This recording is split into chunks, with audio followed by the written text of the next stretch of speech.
Apple company finally India में अपना store open कर रही है। इसके बारे में अगर आप लोगों को अभी तक नहीं पता तो काफी बड़ी बात हो जाती है, क्योंकि इंडिया के अंदर अभी तक एप्पल के जितने भी स्टोर्स थे ना, वो सारे थर्ड पार्टी रीसेलर के थे। एप्पल उन्हें कंट्रोल नहीं करता था, दूसरी कंपनी एप्पल के नाम पे स्टोर खोलती थी। और जो exclusive first party Apple store होता है ना, वो तो अभी तक था ही नहीं इंडिया में। लेकिन अब जियो वर्ल्ड ड्राइव मॉल के अंदर बीकेसी मुंबई के अंदर ये चीज ओपन होने वाली है। और ये भी पता चला है कि ये एक फ्लैगशिप स्टोर होगा यहाँ पे एप्पल का, जहां पे एप्पल के प्रोडक्ट्स होंगे, एप्पल का एक्सपीरियंस होगा और इंडियन कंज्यूमर को एप्पल वो एक्सपीरियंस देना चाहती है जो अभी तक यहां से मिसिंग था। और डेफिनेटली ये इतना बड़ा लॉन्च इवेंट होगा कि यहाँ पे खुद मिस्टर टिम कुक आएंगे इसके इनॉग्रेशन करने के लिए, है ना, काफी कमाल की बात। लेकिन इसको इंप्लीमेंट करने का मेन रीजन यहाँ पे एप्पल का ये है कि एप्पल वाले एक एक्सपीरियंस देना चाहते हैं इंडियन कंज्यूमर को, क्योंकि इंडियन कंज्यूमर एप्पल को एसोसिएट करता है आईफोन से, और आईफोन के बाद भी एप्पल के बहुत सारे प्रोडक्ट्स हैं। और जब एप्पल के एक्सपीरियंस सेंटर में जाओगे तो जो आपको चारों तरफ जो एक्सपीरियंस मिलेगा इकोसिस्टम का, उस कारण से एप्पल अपने इकोसिस्टम की रीच यहाँ पे बेटर करना चाहता है। अभी फिलहाल के लिए टियर 1 सिटीज में ओपन किया जाएगा और ये फ्लैगशिप स्टोर 1 होगा जो कि मुंबई के अंदर ओपन हो रहा है। लेकिन सेकंड स्टोर भी आने वाला है जो आपका ओपन होगा दिल्ली के सिलेक्ट सिटी वॉक मॉल के अंदर। जी हाँ दोस्तों, ये भी एक फ्लैगशिप लेवल का एक्सपीरियंस है जो एप्पल यहाँ पे डिलीवर करना पसंद करेगी। हालांकि मैं आपको ये बता सकता हूं कि यहाँ पर आप ये नहीं समझ सकते कि आईफोन यहाँ पे सस्ता मिलेगा। जो एप्पल की वेबसाइट पे रेट चल रहा है तो वही रेट आपको यहाँ पे देखने को मिलेगा। और अगर कोई कार्ड ऑफर, कुछ डिस्काउंट या कुछ चीज है जो आपको ऑनलाइन देखने को मिलती है, सिर्फ वही चीज देखने को मिलेगी। बहुत ही रेयर चांस है कि यहाँ पे कुछ सस्ते में चीजें देखने को मिल जाए। लेकिन एप्पल की सारी प्रोडक्ट्स जो रहते हैं ना, वो यहाँ पर आपको देखने को मिलेंगे। तो ये एक कहानी है एप्पल के स्टोर की, फाइनली इंडिया में ओपन हो रहा है। देखने वाली बात है कि कैसा रिस्पॉन्स मिलता है, लेकिन डेफिनेटली इंडियनाइज वर्जन जो रहता है एप्पल स्टोर का, वो यहाँ पे देखने को मिलने वाला है। खैर, इसके साथ ही मैं बात करना चाहूंगा एप्पल के बाद सैमसंग की। देखो, सैमसंग ने इस साल अपनी पूरी फ्लैगशिप लाइन अपने स्नैपड्रैगन को डाल दिया, लेकिन पिछले साल याद है आपको, उसने अपना एक्सिनोस प्रोसेसर निकाला था। वो इंडिया में उसके फोन्स नहीं आए थे, लेकिन उसकी खास बात थी कि उसके अंदर आपको AMD की टेक्नोलॉजीज थी। और वो AMD जो रहता है ना, आज के समय में सैमसंग उसकी पार्टनरशिप को और ज्यादा लंबा करना चाहता है। देखो, कहने का मतलब ये कि सैमसंग के एक्सिनोस अभी भी जिंदा है और आगे भी जिंदा रहेगी। और बात ये कि यहाँ पे सैमसंग के एक्सिनोस के जो प्रोसेसर होते हैं वो अभी आपको जो बजट फोन्स और मिड रेंज होते हैं ना, वहां देखने को मिलते हैं ना, तो ये चीज आगे भी कंटिन्यू रहेगी। सैमसंग अपने मेजॉरिटी फोन्स के अंदर एक्सिनोस प्रोसेसर ही रखना चाहता है। इसके साथ ही फ्लैगशिप की बात करें तो फ्लैगशिप के अंदर वो अभी स्नैपड्रैगन के ऊपर आ गए, लेकिन AMD के साथ पार्टनरशिप इन्होंने लंबी कर दी। तो उसका मतलब ये हो सकता है कि फ्यूचर में फ्लैगशिप लेवल का प्रोसेसर भी सैमसंग यहाँ पे इंट्रोड्यूस करे। देखो, अभी के समय में S23 या S24 तक तो स्नैपड्रैगन है, लेकिन इसके बाद की कहानी S25, S26 या फ्यूचर में जो फोन्स आएंगे, वहां पे कभी ना कभी जो सैमसंग है वो अपने प्रोसेसर यहाँ पे लेकर आएगा। क्योंकि अभी सैमसंग है ना, सिर्फ एक बैक ट्रैक ले रहा है और ये देख रहा है कि इंडस्ट्री किस तरीके से मूव ऑन कर रही है और जो प्रोसेसर आ रहे हैं उनसे लड़ने के लिए बेस्ट पॉसिबल प्रोडक्ट कैसे बनाया जाए। इसलिए AMD के साथ पार्टनरशिप एक्सटेंड करिए, उनकी टेक्नोलॉजी को अंदर लेकर आएंगे और एक्सिनोस प्रोसेसर को पहले से ज्यादा बेटर बनाएंगे। क्योंकि अभी इस समय देखा तो सैमसंग इलेक्ट्रॉनिक्स थोड़े से लॉस के अंदर है। उसका चिप मेकिंग बिजनेस उतना ज्यादा प्रॉफिटेबल नहीं है जो कि एक जमाने में हुआ करता था। अब सैमसंग अपनी पूरी टेक्नोलॉजी को दोबारा से रिफ्रेश करने के अंदर लगा हुआ है ताकि प्रोसेसर्स भी अच्छे निकाले और जो बिजनेस जहां पे अभी लॉस हुआ है उसको वहां पे प्रॉफिट मिल जाए। देखने वाली बात है कि आखिर फ्यूचर में क्या रहता है। लेकिन एक बात ये थी कि काफी सारे लोग अब ये एक्सपेक्ट कर रहे थे कि सैमसंग के सभी फोन में स्नैपड्रैगन आएगा। देखो, फ्लैगशिप में तो अभी आएगा, लेकिन हो सकता है कि फ्यूचर में कंप्लीटली स्नैपड्रैगन मीडियाटेक को डिच कर दे और अपने खुद की कोई लाइनअप लेकर आए। जी हाँ दोस्तों, ये एक चीज होगी, लेकिन ये होने में कुछ साल लगेंगे।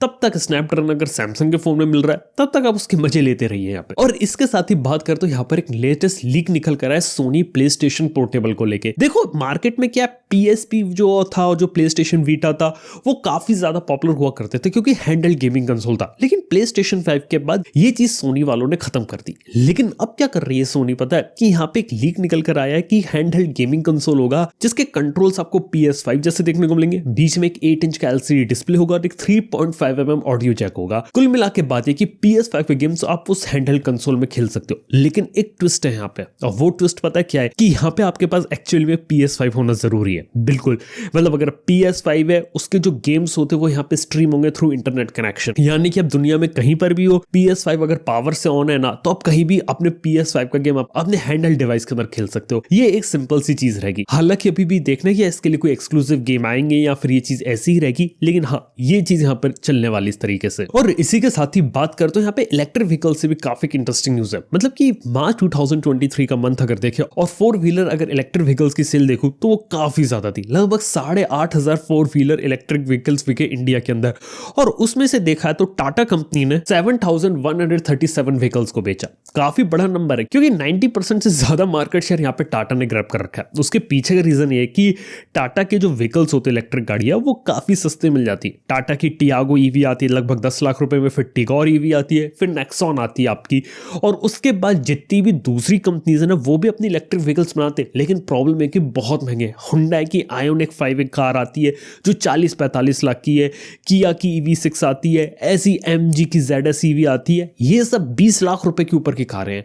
और बात की जाए तो इंडियन मार्केट एक प्राइस सेंसिटिव है और इतने महंगे प्राइस पॉइंट पे इंडिया में इलेक्ट्रिक कार बिक नहीं सकती, ये बात है। इसलिए टाटा ने यहाँ पे एक अच्छा काम लेके मार्केट को बूस्ट किया। चलो ये बात हो गई पास्ट की, लेकिन अब मैं फ्यूचर क्या होने वाला है उसके बारे में बताता हूँ। देखो अभी क्या होगा, आने वाले 2 से 3 साल के अंदर इलेक्ट्रिक कार्स का जो मार्केट है वो धीरे धीरे तेजी से ग्रो होगा, लेकिन उसके अंदर कोई एक्सट्रीम बूस्ट नहीं आएगा और आप कोई ऐसा नहीं समझ सकते कि एक रिवोल्यूशन आ जाए। नहीं, पेट्रोल और जो आइस इंजन वाली जो गाड़ियां रहती है ना वो तो यहाँ पे बिकती रहेंगी और वो काफी लंबे समय तक रहने वाली है। लेकिन बात यहाँ पर ये कि इलेक्ट्रिक व्हीकल के अंदर जो पहले रिवोल्यूशन आएगा ना वो आएगा 2 व्हीलर में, जो हमने देखना शुरू कर दिया है। इंडिया में कुछ साल पहले तक इलेक्ट्रिक 2 व्हीलर के अच्छे ऑप्शंस नहीं थे, लेकिन आज के समय में आपको TVS iQube, Ather 450X, ओला इलेक्ट्रिक, ये कुछ ऑप्शंस देखने को मिलते हैं। इसके साथ ही हीरो मोटोकॉर्प की विडा है, यहाँ पे सिंपल की सिंपल 1 देखने को मिलेगी, अल्ट्रावायलेट जैसी बाइक है, रिवोल्ट जैसी कंपनी बाइक को बेटर कर रही है, और तो और होंडा जैसी कंपनी भी एक्टिवा का इलेक्ट्रिक वर्जन निकाल रही है। यार ये कुछ ऐसी चीज है जिससे 2 व्हीलर इलेक्ट्रिक मार्केट रिवोल्यूशनाइज हो रहा है। और 2 साल का मार्केट आप गैप देखिए, 2 साल के बाद पेट्रोल 2 व्हीलर की सेल बहुत तेजी से कम हो जाएगी और 2 साल बाद हर दूसरा इंसान एक इलेक्ट्रिक 2 व्हीलर खरीदेगा। ये चीज 2025 और 2026 तक बहुत पॉपुलर होने वाली है। आप ये वीडियो मार्क करके रख सकते हैं, लेकिन मैं 2025 और 2026 का एक प्रेडिक्शन यहाँ पे कर रहा हूँ। ये कहानी होगी 2 व्हीलर की। लेकिन वही बात आती है इलेक्ट्रिक 4 व्हीलर्स का क्या। देखो इलेक्ट्रिक 4 व्हीलर्स के बारे में बता रहा हूँ कि अभी इलेक्ट्रिक 4 व्हीलर्स में प्रॉब्लम पता क्या है। एक तो चार्जिंग इंफ्रास्ट्रक्चर नहीं है कि अगर आपको कोई लॉन्ग रोड ट्रिप करनी है तो आप वहां पे जाएंगे कैसे, चार्ज कैसे करेंगे, रास्ते में बैटरी खत्म हो गई तो। रेंज एंजाइटी, चार्जिंग एंजाइटी, ये बहुत बड़ी चीज है। ये 2 प्रॉब्लम अभी सॉल्व करना बाकी है। इसके साथ ही अभी जो मेजॉरिटी जो कारें आ रही है ना मार्केट के अंदर इलेक्ट्रिक में, वो सारी की सारी पेट्रोल कार को ही लेके मॉडिफाई करके उसको इलेक्ट्रिक बनाया गया। अभी ग्राउंड अप से इलेक्ट्रिक कार नहीं आई है। अभी देखा जाए तो आपको 1 या 2 साल वेट करना पड़ेगा जो एक नया रिवोल्यूशन स्टार्ट होगा। और डेफिनेटली जो 2025-2026 जो मैंने डेट बताई है आपकी इलेक्ट्रिक 2 व्हीलर के लिए, इलेक्ट्रिक कार्स के लिए जो डेट रहेगी ना 2030, 2031 या 32, इस रेंज के अंदर रहेगी, क्योंकि कम से कम 8 से 10 साल लगेंगे इलेक्ट्रिक 4 व्हीलर को उस लेवल पे लाने के लिए। लेकिन उस वाले मार्केट के अंदर भी एक रिवोल्यूशन आना बाकी है। जैसे हमने 2 व्हीलर के अंदर देखा ना, वैसे कुछ कंपनीज आए, अपने अच्छे प्रोडक्ट्स निकाले, सस्ते में चीजें डिलीवर करे, तो इंडिया के अंदर ये चीज आ सकती है। अब देखने वाली बात है कि टाटा ने तो एक शुरुआत करी है, लेकिन इसको नेक्स्ट लेवल पे कौन ले जाता है। क्या पता टाटा ही अपने प्रोडक्ट्स के साथ ले जाए, या महिंद्रा भी आ सकती है, या दूसरी स्टार्टअप भी आ सकता है। यहाँ पे देखने वाली बातों की। बाय द वे आप लोग इस बारे में क्या ओपिनियन है नीचे बात कमेंट में बता सकते हैं, और वीडियो पसंद है तो लाइक करो। थैंक यू देखने के लिए। मैं आपसे बोलता हूँ नेक्स्ट वन के अंदर। Good bye.